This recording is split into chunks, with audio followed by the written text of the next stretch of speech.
gaunate butą. Šie žodžiai kiekvieną mūsų maloniai nuteikia. Naujame sostinės rajone butą gavo įrengos fabriko meistro Mečislovo Davainio šeima.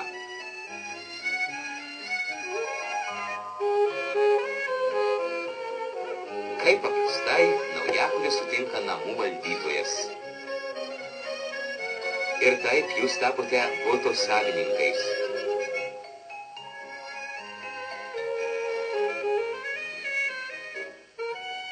Tokią minutę truputį neramu. Koks tas naujasis?